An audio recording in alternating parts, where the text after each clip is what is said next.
Well, this workbench is where the rigs and techniques happen each and every week, and with me is my good buddy Dave Farrell. So Dave, let's talk about mahis. Yeah, they're awesome fish. You know, they're a beautiful fish. They're probably the perfect game fish to me because they have all those beautiful colors, the blues, the greens, the golds, and then they turn into a tiger stripe in front of your eyes. And they're unfortunately cursed with a tender white flaky meat that freezes well as well. Yeah. Not many fish freeze well, and he does. So he's very sought after because he tastes so good. So we're trying to catch him all the time, especially when we're offshore. And we're lucky because they grow really fast. They can grow 10 to 15 pounds a year. They start spawning when they're like 3 months old. So they make a lot of babies. They eat a lot of food. They get big really quick, which makes it great for us. And what's really good is they jump like crazy when we hook them. So That's another cool thing about them. They're found around a lot of debris and weed lines, anything that's floating in the water, because they're a true pelagic species, which means they spend a lot of time offshore.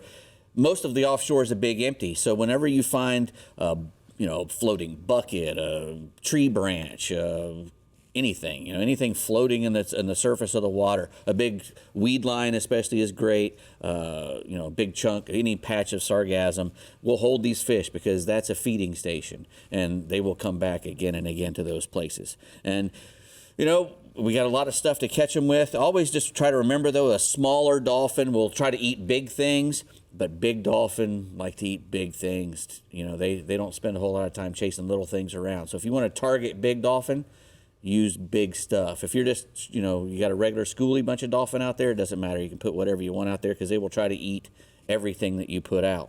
And sometimes that can be bad if you've got a bunch, limited supply of ballyhoo and you're going through a bunch of little tiny dolphins and they just tear you apart.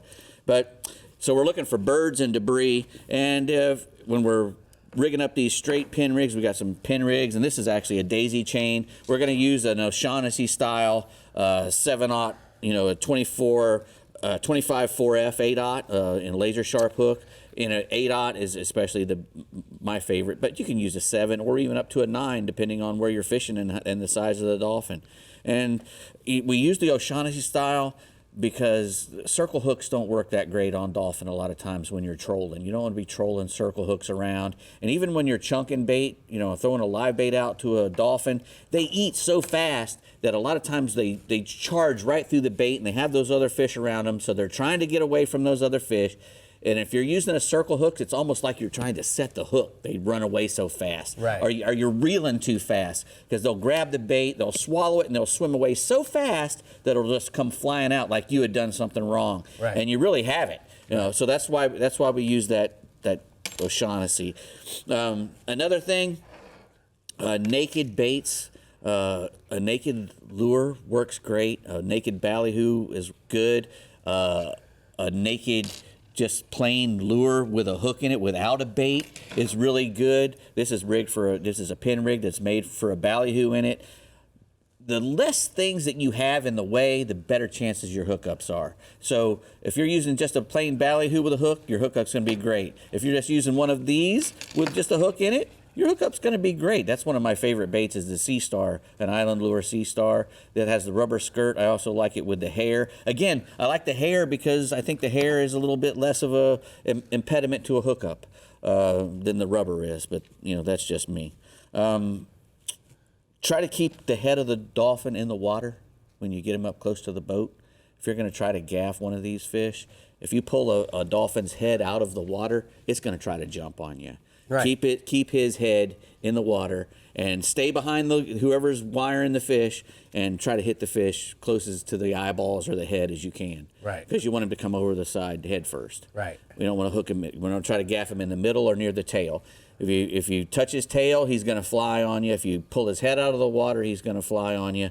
So try to keep his head down on the water. Use if you're catching dolphin. And like I said the other day when I said use a little tiny hook, a lot of times you don't want to do that when you're fishing for dolphin because they do have that the way their body is shaped, it comes up really thin up towards the top of their head. Right. And if you're hitting on that way up top along their dorsal with a small hook gaff, you might tear out, especially if he's a bigger one. Know where you're going to go with that fish before you put the gaff in it. because Good a advice. dolphin goes crazy on the gaff and he'll go crazy in the box. They just go nuts when you stick them. So make sure you know where that fish is going. Have the box open. Say, hey, the box is open. I'm putting this fish in here, and then do it. Don't be playing around. Good job. I had so much more stuff. And when you take that picture, make sure you smile and put that fin in your mouth, There because you that's go. the way to do it.